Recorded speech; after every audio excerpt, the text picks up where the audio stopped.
Assalamualaikum warahmatullahi wabarakatuh.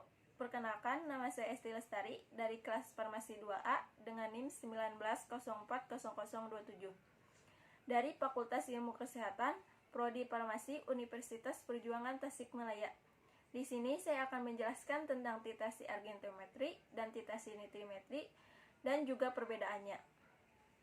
Di sini saya akan menjelaskan tentang titrasi argentometri, yaitu titrasi pengendapan merupakan titrasi yang melibatkan reaksi antara ion halida, Cl-, Br-, I- atau anion lainnya seperti Cn-, CnS- dengan ion Ag+, argentum dari perak nitrat atau AgNO3 dan pembentukan endapan perak halida Ag+. Ada juga macam-macam metode titrasi argentometri, yaitu ada 3. Yang ke-1 metode Mohr. Kegunaan dari metode Mohr adalah sebagai NaCl, pembentukan AgCl yang berwarna bila semua Cl sudah berhasil bereaksi dengan Ag+ dari AgNO3, maka kelebihan sedikit Ag+ akan bereaksi dengan CrO42-. Dari indikator K2CrO4 yang ditambahkan ini berarti titik akhir titrasi telah dicapai, yaitu bila terbentuk warna merah bata dan endapan Ag2CrO4. Pentiternya yaitu AgNO3 atau perak nitrat, analitnya yaitu NaCl, indikatornya yaitu K2CrO4 atau ion kromat. Yang kedua yaitu metode Volhard. Metode Volhard yaitu titrasi tidak langsung atau titrasi balik, dapat digunakan sebagai titrasi langsung dari Ag+ dengan SCN seperti hanya tidak dibalik penentuan Cl-, Br-, I-.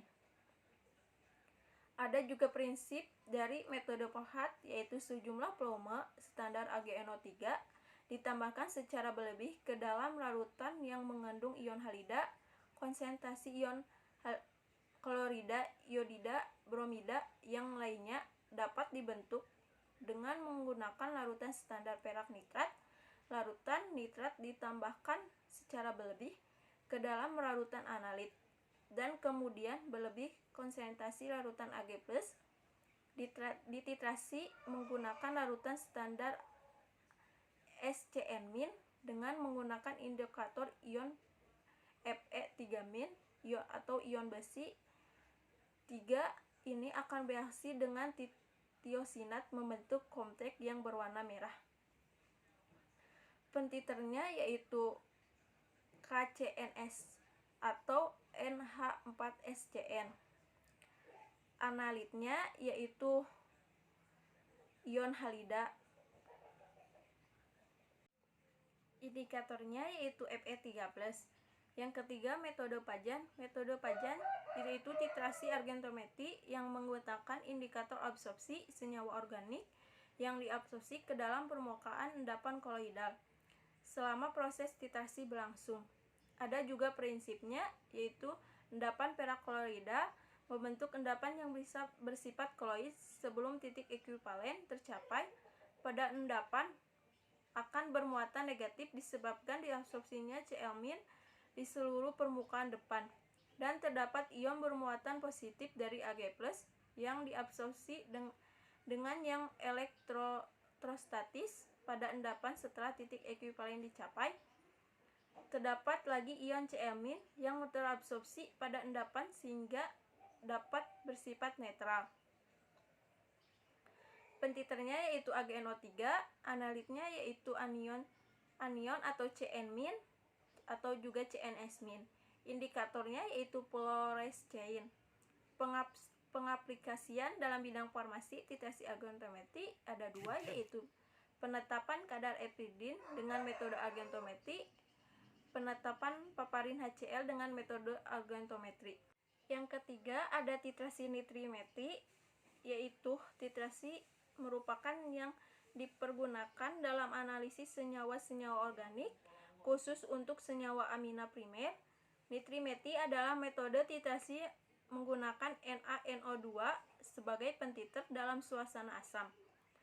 Pada suasana asam, NaNO2 berubah menjadi HNO2 atau asam nitrit yang bereaksi dengan sampai yang dititasi membentuk gram diazonium.